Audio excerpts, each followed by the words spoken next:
Well, hello to week 54, book 54. It has been a little while. um, I have been reading. What happened is I was going to do all Jane Austen, right? So we started with Sense and Sensibility, and I actually started Pride and Prejudice, which I've read, I don't even know how many times. And, you know, I have a lot of books at home, and sometimes a book just kind of keeps speaking to you and keeps speaking to you. And, well, that happened, and it happened to be The Pickwick Papers by Dickens. So I started reading The Pickwick Papers, which is 770 pages long or something like that. So I got about halfway through and had a mishap and ended up having to throw the book away and reorder it. And so that set me back. So I went to Barnes and Noble to reorder it and found, among other things, this. A Frozen Woman by Annie Ernaux. Now, I like Ernaux in the first place. I've read a few of her books, and this being short, I thought, hey, this would be great. And it was short and it read quick, but I did not have the time to read that I thought I was going to have for various reasons. And, well, I've had it done for about a week. I've read about it, just haven't had time to get in and get a video done. So, anyway, we are finally here at 54, week 54, book 54, which is Annie Ernaux, uh, A Frozen Woman. Now, I believe this is her second published novel. It's very early on in her career. And um, as you might recall from reading other Arnaud books, she's kind of a difficult writer in some respects. Her writing is very, what's called flat, which is sort of judgment free and emotionless to some extent. It's just very plain spoken, matter of fact, what's going on kind of thing. And it also tends to be autobiographical. Um, and she is, she's um, very interested in women's issues, feminist. And given her time period, she's from France. She's very involved in some of the ideas of Simone de Beauvoir and some of the French feminists like Irigaray and Sissou that you may have, Kosteva, that may have been encountered by some people in other places. And one of the things that those writers are about is what it is to be female in a different kind of way from American feminists. They're very interested in writing the body and very interested in sort of the essentialism,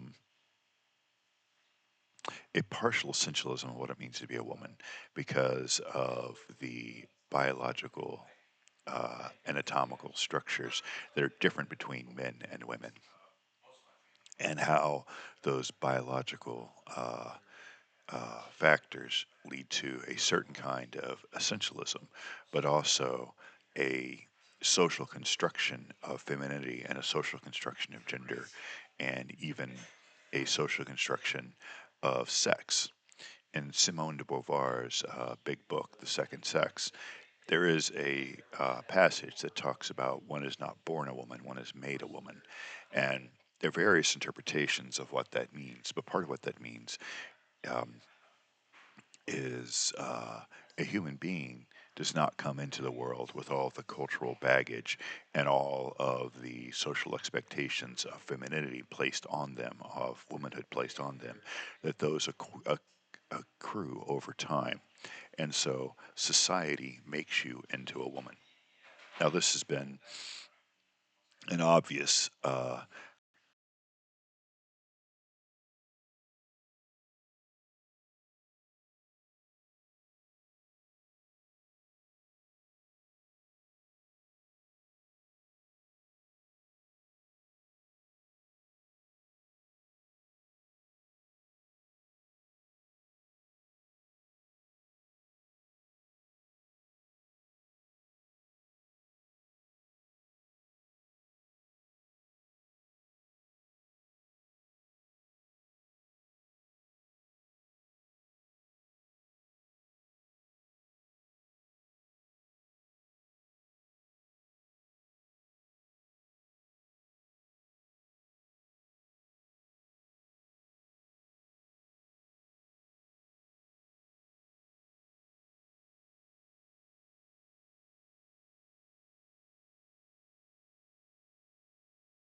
at, you know, the um, relationship here between, a woman's happiness and marriage.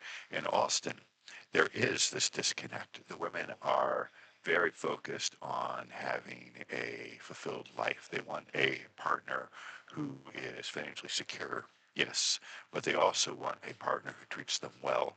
They want the ability to expand as a human being and continue to learn and grow.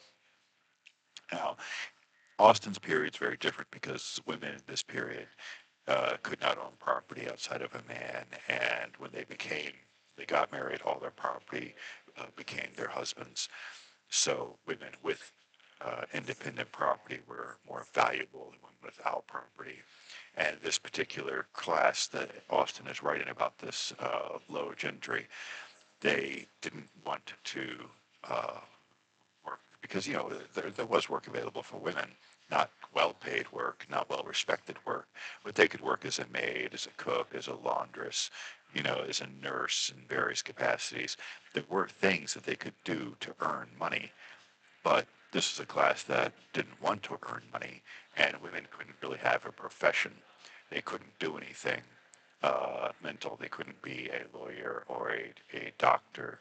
Uh, Very difficult for them to do any sort of intellectual labor at all. Scientist, professor, politician, all of those things were locked out for them. They were basically forced into these roles that were uh, more subservient. Okay, so how much have things changed in this time period?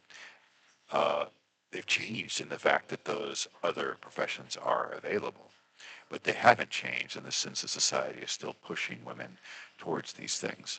And that's exactly what this book is about. The main character, who may or may not be Ernaux, we don't know. We'll call her Annie, but we don't really know. She's not given a name in the book. And it could be her. It could be just a version of her. It could be a fictional version. We don't really know. Um, she's raised by some unconventional parents. They own a store, and her mom is the one who runs the store. And her dad stays at home and takes care of the kids and does more of the cleaning and that kind of thing than is typical of a French man, a French married man in this time period. So she's raised with fewer gender expectations than most of her classmates, and she's raised with a more open interpretation of roles. She doesn't see things like cooking as men's or women's work. It's just work that needs to be done. She doesn't see laundry as men's or women's work. It's just work that needs to be done. So she goes to school, and school starts to socialize her in the norms of society. So she's told things like, you're the highest role for a woman is being a mother and things like this, and you'll be fulfilled as a mother and things like this. And so she's feeling constantly pushed into these domestic roles and domesticity. And, she learns about her body from uh, her girlfriends, and they, you know, this is not a major part of the novel. It is not a major part, but she does some those typical kinds of um, body explorations at different points with herself and with her girlfriends, and they have these detailed conversations about how far this or that girl has gone with the boy or what they know about that.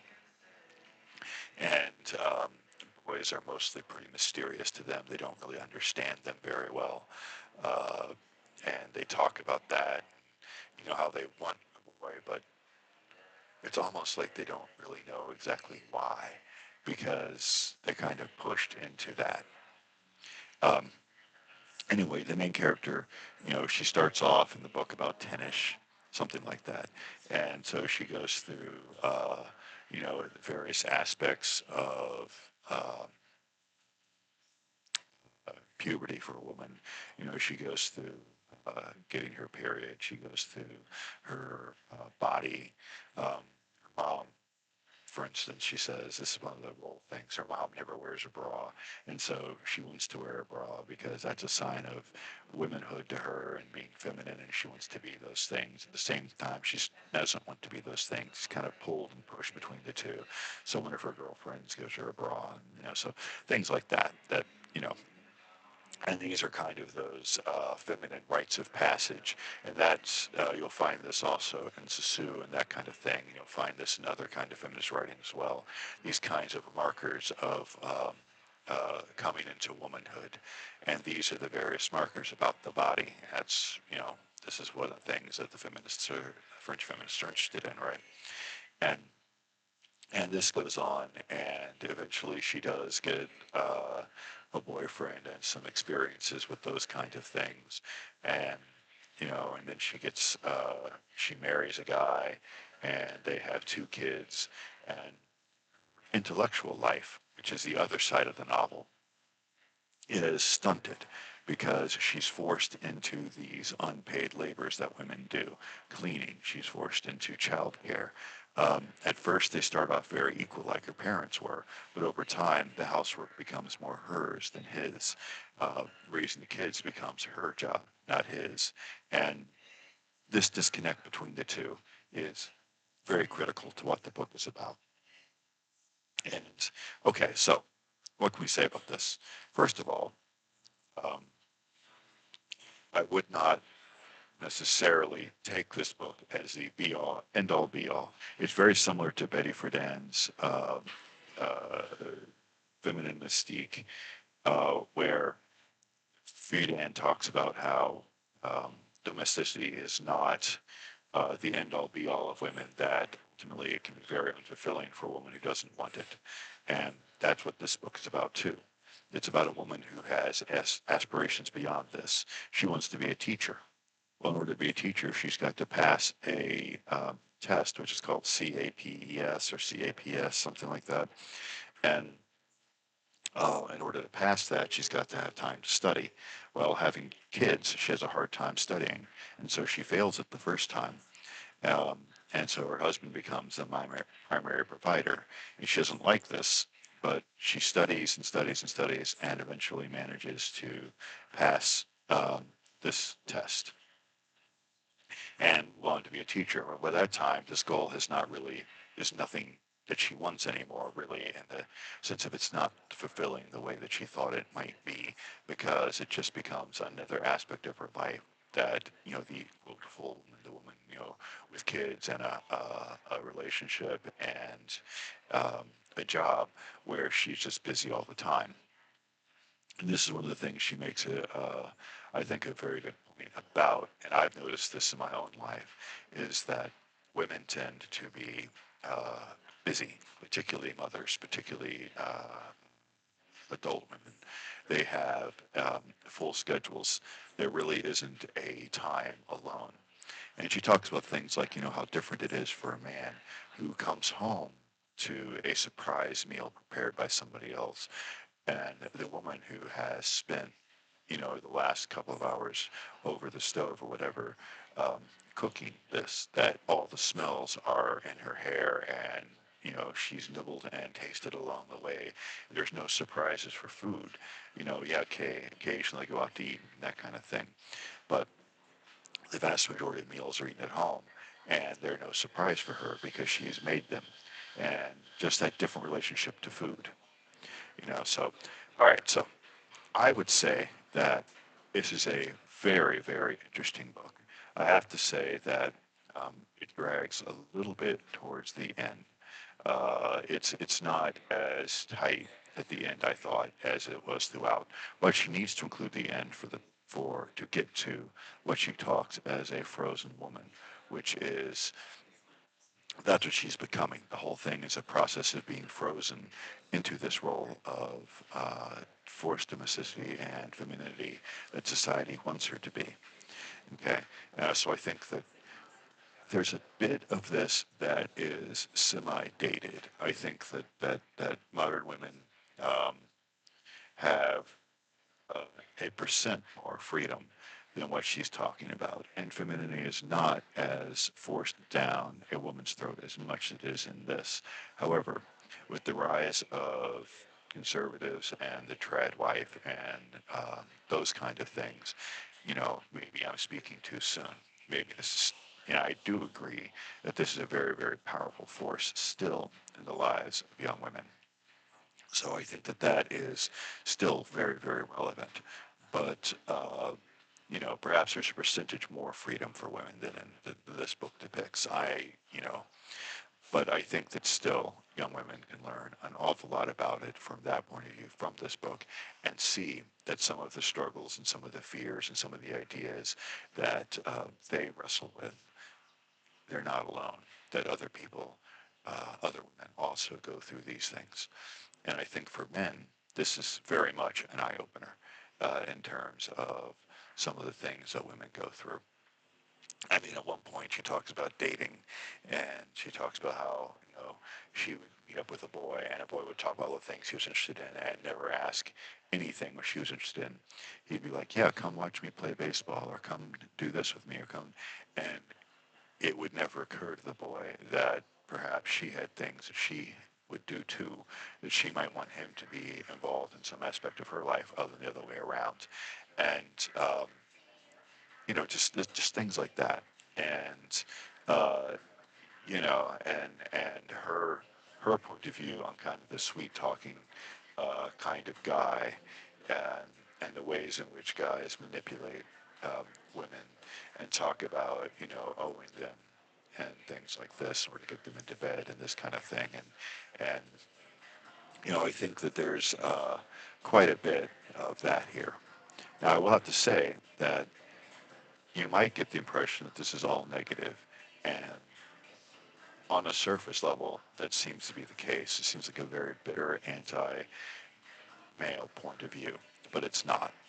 It's actually opposing to the patriarchy, and it talks about how she has really good times with her husband. She has really good times with her boyfriends. She has really good times with her girlfriends. But how these good times are always overshadowed by these patriarchal expectations. So that is what the book is trying to get across. So if it seems a little negative, a little pessimistic, it is to some extent, but not about relationships between people. It's about relationships between people under the hegemony of patriarchy. That is what this book is about, and about how that hegemony of patriarchy influences everything someone sees. The way I always look at it is you're in a room with lots and lots and lots of doors. The doors that you see are your ideology. There are more doors than you know, but your ideology determines the doors you're aware of. And that's what she's talking about here. The doors are determined by patriarchy, the roles people can fulfill, what makes them happy, what makes them seem fulfilled, what they want to pursue, and how that pursuit fulfills or not fulfills them. Those are the doors you see. There are always more than you see, but your ideology, the hegemonic ideology in which you live, in this case patriarchy, determines the ones that you see, the ones you're aware of. Anyway, that's not from her. That's just a silly analogy of mine, but it relates to what she's talking about. I think this is a very good book. It is not as tightly written as her later books, but it's a good book.